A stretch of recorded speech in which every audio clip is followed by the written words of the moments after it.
This episode of the Old Dogs REI Network is brought to you by Mino Studio.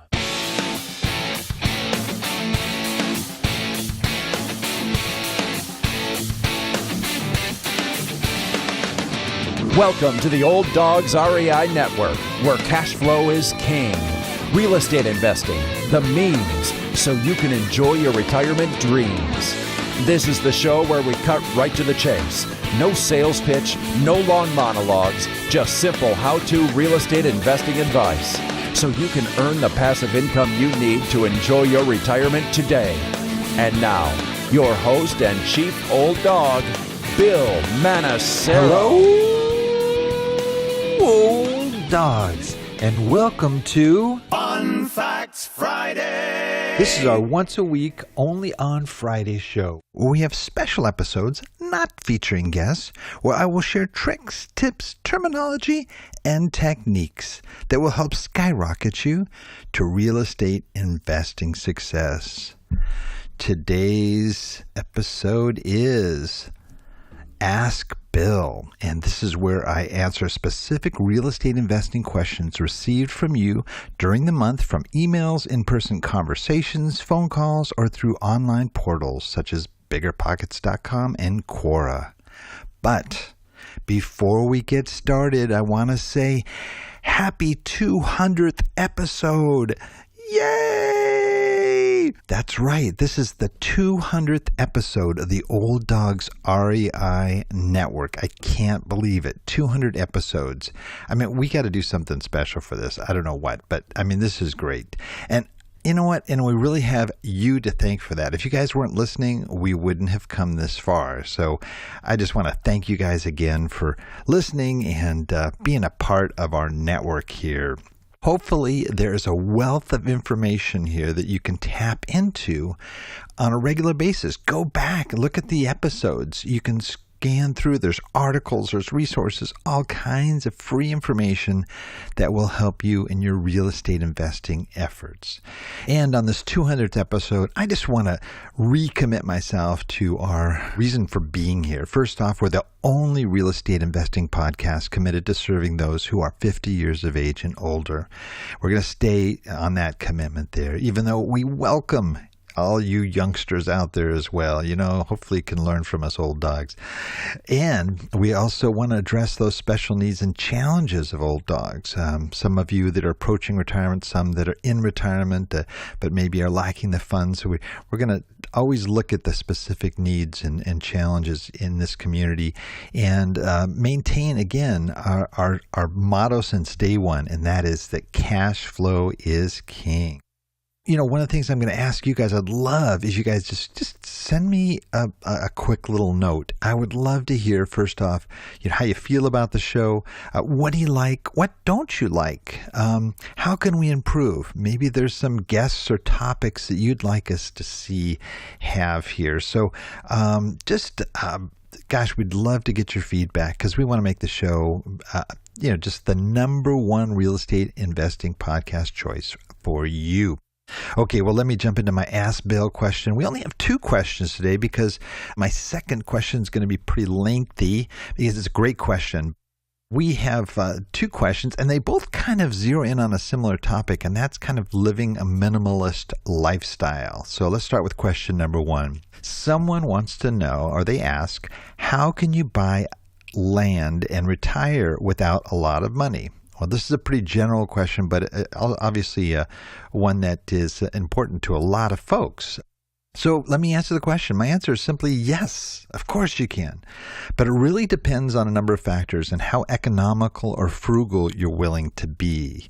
Okay, if you're a simple person who is not particularly concerned about where you live and does not require much in terms of personal comforts, you can very easily buy land and live without a lot of money. First, let's look at the land part. This you can get for very cheap. In fact, you can get land for free. That's right. There are still places in the U.S. where you can acquire a nice piece of land for no money at all. I mean, kind of like Charles Ingalls, in Little House on the Prairie. I mean, homesteading type stuff. There are cities and states that will give you free land with The only requirement being that you live on the land, so you can't get free land and rent it out. I mean, you got to live on it. You can find out more about this. I go into it in great detail in episode 098 called 16 Places in the U.S. You Can Get Land for Free. That's right. But let's say you don't want to just live somewhere out there where they're giving away free land. You want to be more selective about where you go. Well, you can do that by going to some of the auction sites. You can get land really cheap, okay, that way. You can get, you can pick a city or state based on some of these auction sites, and you can buy land for even less than $1,000. One of my favorite sites is called Bid for Assets, okay? Bid with the number 4, assets, ASSETS.com. Keep in mind, everything I'm mentioning about, they're going to be in the links. There's a lot of links in this episode, so I just go to the show notes and you can get all these links here. But bidforassets.com, one section's entitled $1 no reserve land. In other words, you can bid as a minimum of $1 to buy land. They have another section where you can bid for $1 for houses. Okay, so you get the land and the house on it. Now, granted that you may have to do some work on that house, but it is you can still get them. Sometimes as low as $1. Most of them go a little bit more than that, but couple $100 sometimes for some of these properties. Let's say you do get just the land, though, and it doesn't have a house. You can always acquire a house ranging from used trailers, prefab houses, mini log cabins, used container homes, even yurts. Okay, I don't know if you know what a yurt is, kind of like the tent that the nomads used to live in type thing. You can get those on eBay or Amazon.com, and you can if you get it on Amazon and you are a Prime member, there'll be free shipping. They can ship your house for free. Yeah, no lie. So if you're a true minimalist, you could buy a tiny house for less than, let's say, $5,000. You can get them for less than that even, but something decent for $5,000. It's small, but it is. It's got a kitchen, it's got all the stuff, and you can have it shipped to your lot for free. I'm going to have a link in there about 10 amazing tiny houses you can buy on Amazon. That would be sort of the simplest solution, but on the Old Dogs REI network, we're not just about surviving, but we're also about thriving. I mean, you could just survive on your little land and your little trailer, and you could live on, a minor amount of money, but we want you to be successful. We want you to have extra money to be able to do the things you want to do. So let's get a little more creative here. Now, I don't know if the person writing this question has income, but if that person does, let's say you're receiving Social Security. The average monthly Social Security check is about $1,400. So if they have some savings maybe to acquire a small house, perhaps they can save and acquire another little house to put on the same property or take it out of their savings. If you're really entrepreneurial, you could buy a second house, okay, a tiny house, put it on your lot and rent it out as an Airbnb rental. That's right. You could put that on your little piece of land as well. Even if you charged as little as $25 a night, which is really cheap on Airbnb, and you only rented the house out 50% of the time. Okay, that'll generate an additional $375 in monthly income. Okay, now that's being very conservative. My Airbnb units are booked almost 100% of the time. So you would hope it would be more than that. But let's be creative. Airbnb is a unique portal, and people are sometimes looking for unique houses. So let's say you get a teepee or a yurt, as I mentioned, or even construct a hobbit house out of mud and straw. Okay, I know you really think I'm going off the deep end. Or maybe a school bus, a converted school bus. All these things are actually available on Airbnb. And how much would somebody pay for that novelty? Okay, well, there's an article I'm going to have a link to, okay, about a tiny house, and this is in Atlanta, Georgia. Okay, somebody put one in their backyard, a tree house, a little tree house. It rents out for $275 a night. Okay, $275 a night.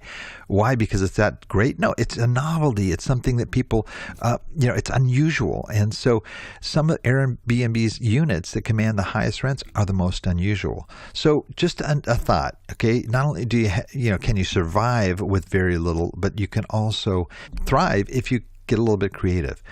You could also be a little more enterprising. Let's say you don't want to do the Airbnb. You don't want people coming on your lot or whatever, you could just, as you have learned to acquire land, cheaply like this, you could start flipping land. Okay, it could be something you do from as long as you can get an internet connection. You can get a little satellite link up, from your place on your land. You can start flipping land where you don't even have to see the land. You can just flip it.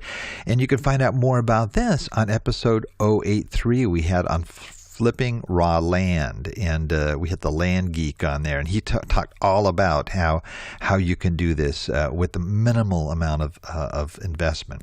So to answer the question, yes, you can acquire and retire for less than you think. Hope that answers your question. Okay, let's move on to question number 2. This is the question.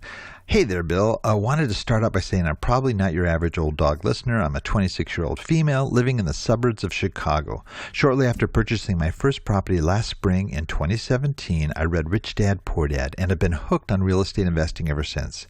I have always had a knack for entrepreneurial endeavors and eventually would like to spend my life living through Airbnb properties around the world with my minimalist lifestyle. That being said, I'm looking for some advice. I do not have much money to put down, about $30,000 in cash saved, but I'm interested in purchasing my first multifamily apartment complex with my next job move. I am currently applying for positions in alternate parts of the country now. Warmth is a rare sight here in Chicago. That being said, what are your recommendations for moving forward with a multifamily unit to purchase a multifamily to live in and fix up while in my new job? I'm very industrial. How can I obtain a loan for multifamily? My credit is great. Do you recommend a HELOC? What are the first steps, etc.? Thank you in advance, and I greatly appreciate the knowledge you share in your podcast. Thank you, Alex. Well, Alex, okay, this is a loaded question. There's a lot of stuff, and I'll try to cover it as quickly as I can. A lot of factors here. Well, first off, thanks for writing and for listening to the Old Dogs REI Network. Even though you are far from being an old dog, we love having you. We love having your contribution here, and thanks for a great question. First, I can totally relate. When I was single and in my 20s, I got a job with airline benefits and traveled free for as long as I could. Saw 29 countries. And then when I, started running out of money, I would just, I had my guitar with me. I would open up my guitar case. I'd play some songs in a subway somewhere in Europe, and I'd get money to live for another couple of days and a week.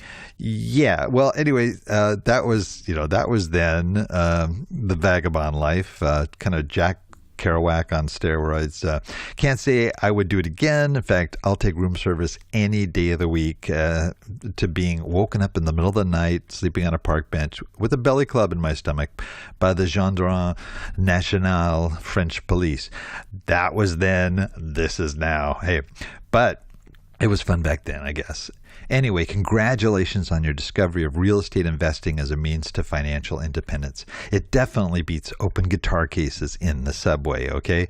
It really can be the perfect vehicle to set up and sustain long-term financial independence. With smart planning, you can truly create a passive cash flow stream that will allow you the opportunity to enjoy travel and other endeavors you may love.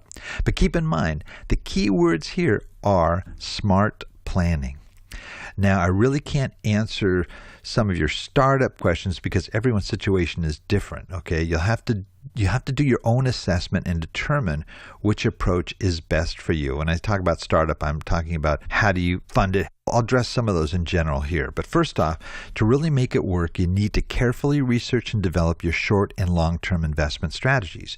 Therefore, I'd recommend that you develop certain key skill sets that will set the foundation for successful real estate investing. And this applies to anybody listening. Keep in mind, you do not have to master these skills before you invest, but you should always be focused on developing these skills as you move forward. Here are 10 key skill set areas you'll need to focus on. Number 1, a general real estate education. Understanding the successful real estate investor mindset is critical to your own investing success. Read and or listen to key real estate podcasts, read business books, articles, blogs, websites, everything you can get your hands on about real estate investing from a general standpoint. And I'll put some links of some of my favorite sites and places to go in today's notes. And you'll need to develop a good general understanding of just real estate investing. Know the basic vocabulary, key terms, and important criteria and ratios. Number 2, market research. To make the best investments and buy right, okay, you'll need to really research and analyze a potential investment market. The ideal investment is in a strong, healthy, and growing market where you can experience equity growth, a strong rental demand, and that will provide you with a steady, solid, reliable, and stable tenant base to rent your properties to, right? Number 3, asset protection. Understand the basics of asset protection. If you are going to have renters, you will also be subject to lawsuits or other potential risk. It's just that's just a reality of today's world. So look into setting up a business entity, corporation, or LLC to protect yourself and your investments. Understand how that works, how it will be structured. And also look at insurance. It's not just liability coverage if damage happens to your property, but an umbrella policy to protect you from frivolous lawsuits. Number 4, property analysis. Know your numbers. You don't need to be a math whiz, but just basic multiplication, division, subtraction, addition, okay, to understand how to properly analyze properties, okay, not only financially but operationally and in its relationship to the market. Number 5, financial preparation. You'll need to identify early on, where is your money coming from? Now, I know you mentioned you had $30,000. Well, that's great. And we'll go into that a little bit in just a second. You can put these funds, maybe they're in savings, or you can liquidate stocks. You mentioned a HELOC. Yeah, HELOCs are great. If you have equity in your home, you only tap into it as you need it. So you write a check for the amount you need, and you only start paying the balance down on that. So it's a great vehicle. I would recommend you set up self-directed IRAs or solo 401ks. Solo 401ks I think are excellent because you can have a much larger limit there as to what you can contribute and take out. How much cash will you invest and how will you finance it? How much will you keep in reserves? And reserves are really important. You've got to have that reserves. That's why I say don't spend the full $30,000 that you have. And you need to set up, especially if you get LLCs, you're going to have to set up separate bank accounts for your investments. Number 6, banking knowledge. If you're going to finance the property, which I would highly recommend for the tax advantages as well as being able to leverage, you need to understand interest rates, points, other charges and terms that will impact your future leverage and refinancing opportunities for your properties. You'll need to know the various funding options out there: conventional mortgage loans, hard money, private money, partnerships, etc. In addition, you might want to either get a pre-approval or a lender commitment before you start looking for properties, because that's going to give you leverage for negotiating. Number 7, due diligence. Once you find a property, you want to make sure it's as good in reality as it is on paper. You need to learn what to look for and how to dig deeper and uncover those little surprises you want to discover before you sign the escrow papers. Develop a due diligence checklist of things to look for with each potential property that you're about to purchase. Number 8, negotiation. If you want the good deals, you'll need to learn the fine art of negotiation.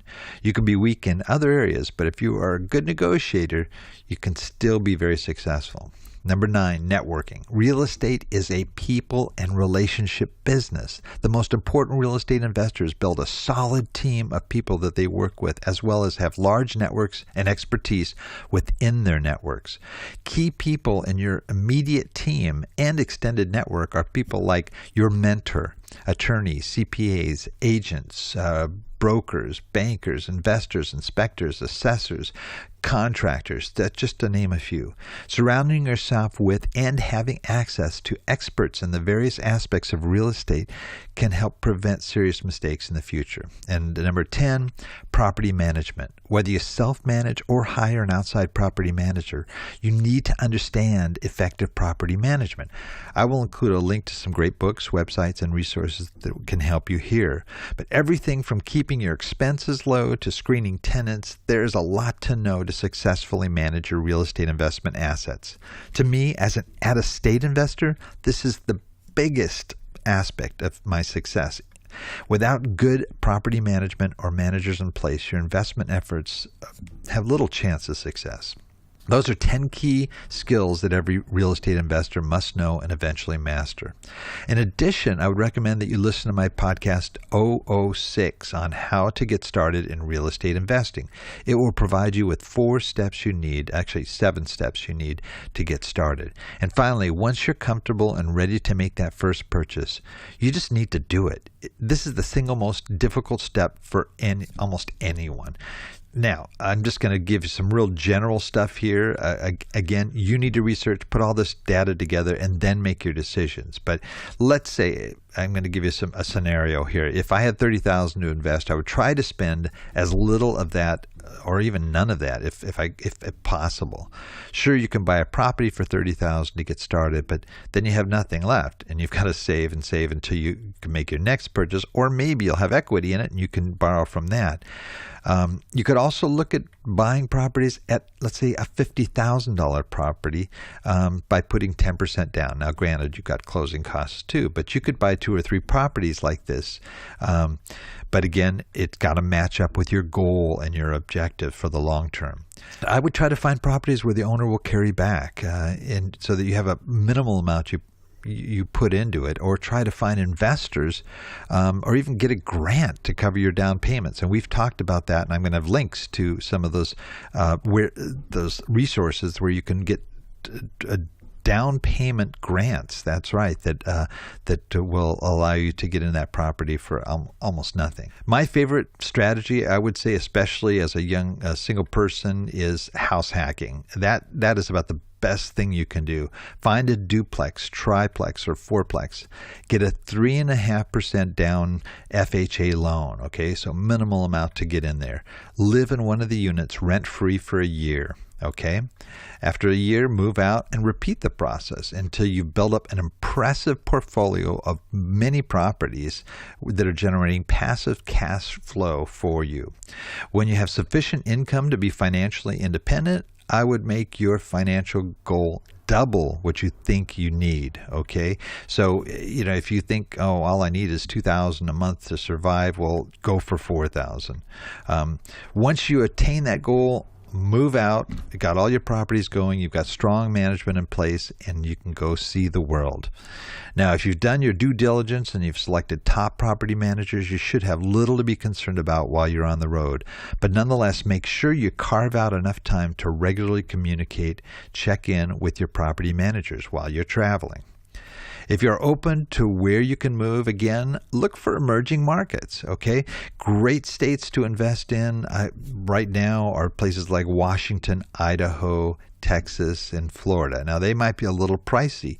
So, maybe for the least expensive homes that are still good markets, okay, where you're going to see a lot of appreciation, are places like Michigan, Indiana, Tennessee, and Ohio. And I'll include links to some of my top markets. Overall, Alex, you have the right attitude, and I'm sure you will do great. Don't be overwhelmed by my rather lengthy explanation. I would rather give you too much info than not enough. I want you to be well prepared and to make smart decisions. Hopefully, this answers your question enough to get you started. If not, just dash off another email to me and I'll try to answer it as best I can. Well, that is it for today. Please note, Old Dog listeners, this is an episode that has a lot of links. So come to our show notes, okay, at olddogsreinetwork.com/blog. Look for the Ask Bill episode, okay, number 200. Okay, that's a real easy thing to remember. Okay. And you'll be able to access all the information we talked about today. So until next time, hey, happy 200th anniversary. Yeah. Remember, cash flow is king, and real estate investing the means. Thanks again for listening, and may God bless. Thank you very much for visiting the Old Dogs REI Network. We would greatly appreciate if you would stop by iTunes and let us know what you think of the show. We would love if you could subscribe to the podcast, give us a 5-star rating, and write a review. The more ratings and reviews we receive, the more visible the podcast will be to others. Thank you.